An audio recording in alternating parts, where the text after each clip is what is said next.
एक समय की बात है। मगध के एक छोटे से गांव में हरिराम नाम का एक किसान रहता था। वह बहुत गरीब था, लेकिन अपनी ईमानदारी के लिए पूरे गांव में जाना जाता था। उसके पास थोड़ी सी जमीन थी, जिससे वह बड़ी मेहनत से अपने परिवार का पेट पालता था।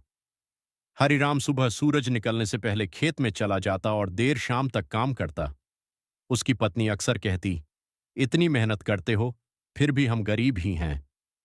हरिराम मुस्कुराकर जवाब देता, मेहनत और ईमानदारी का फल देर से मिलता है, लेकिन जरूर मिलता है। एक दिन जब हरिराम अपने खेत में हल चला रहा था, तभी उसके हल से कुछ सख्त चीज टकराई। उसने जमीन खोद कर देखा तो वहां एक पुराना घड़ा निकला। जब उसने घड़ा खोला तो उसकी आंखें हैरान रह गईं। उसमें सोने के सिक्के भरे हुए थे। कुछ देर के लिए हरिराम के मन में लालच आया। उसने सोचा, अगर ये सोना मैं रख लूं तो मेरी सारी गरीबी खत्म हो जाएगी, मेरा परिवार खुशहाल हो जाएगा।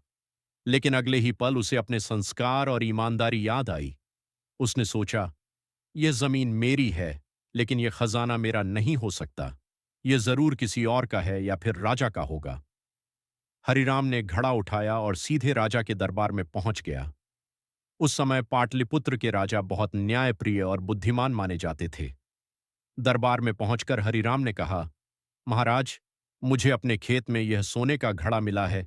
यह मेरा नहीं है, इसलिए मैं इसे आपको सौंपने आया हूं। राजा हरिराम की ईमानदारी देखकर हैरान रह गए। उन्होंने पूछा, तुम इतने गरीब हो, फिर भी तुमने यह खजाना अपने पास क्यों नहीं रखा?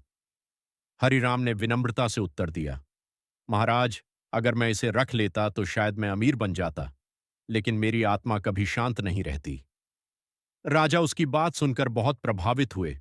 उन्होंने मंत्रियों से कहा, ऐसे ईमानदार व्यक्ति बहुत दुर्लभ होते हैं।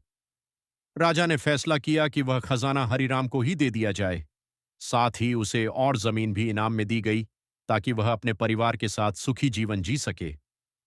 हरिराम ने खुशी खुशी राजा का धन्यवाद किया, लेकिन सबसे ज्यादा खुशी उसे इस बात की थी कि उसने अपनी ईमानदारी नहीं छोड़ी।